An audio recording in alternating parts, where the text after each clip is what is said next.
You're listening to the Hour of the Time. I'm your host, William Cooper.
The fable of Isis and Osiris, as it has descended to us in the account given by Plutarch, has not been greatly amplified by any modern research.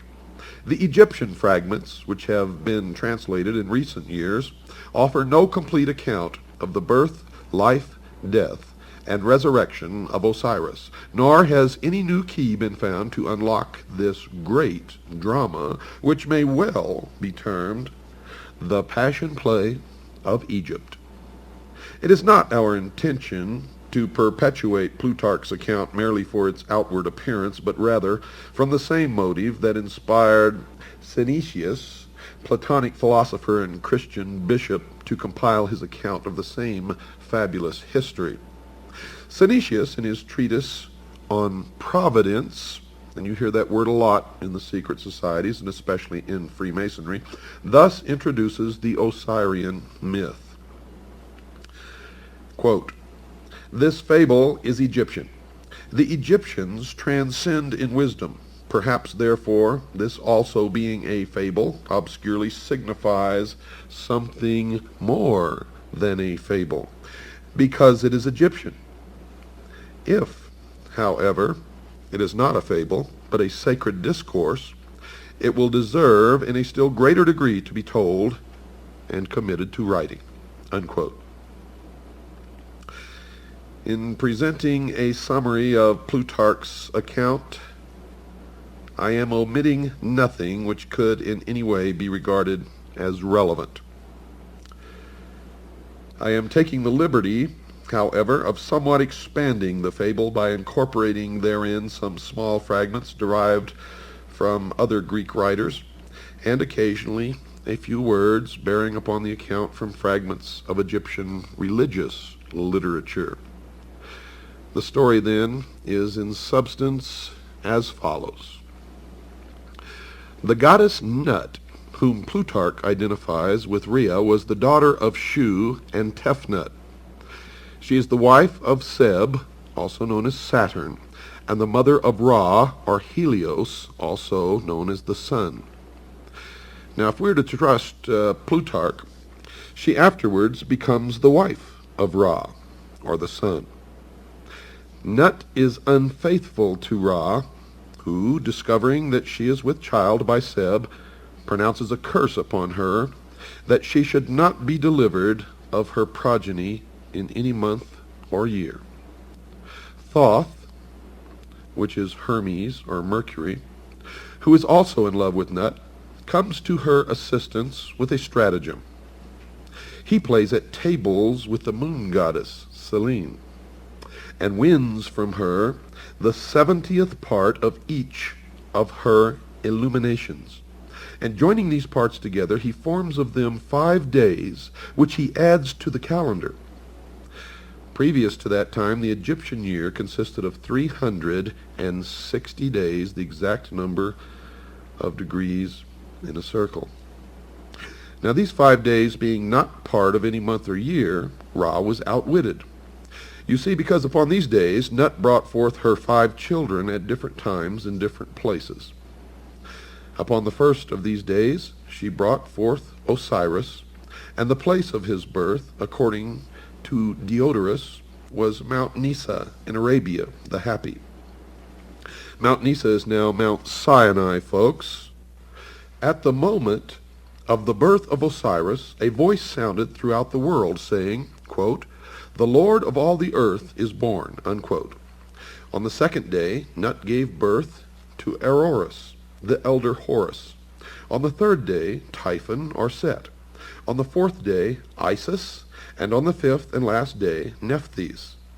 The Egyptians, therefore, regard the 5 days, which they term the epact or superadded, as the birthdays of the gods, especially venerating the fourth of them, upon which the benevolent goddess Isis came into being.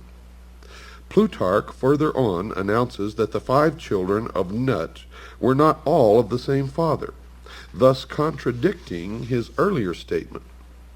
For he says that Osiris and the elder Horus were the children of Ra, that Isis was the daughter of Thoth, and only Typhon and Nephthys were actually the offspring of Seb.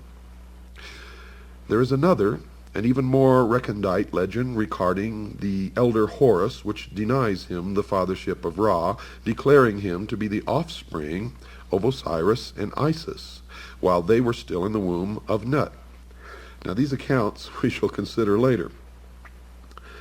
Osiris was given to Pamela to be educated, and having come to the years of majority, became the king of Egypt. In this high capacity, Osiris applied himself to the civilizing of his nation, turning the Egyptians from their previously indigent and barbarous course of life to a happy and community existence. He taught them agriculture, compiled for them a body of laws for the regulation of conduct, instructed them in the reverencing and worship of the gods, thus establishing Egypt in all the essential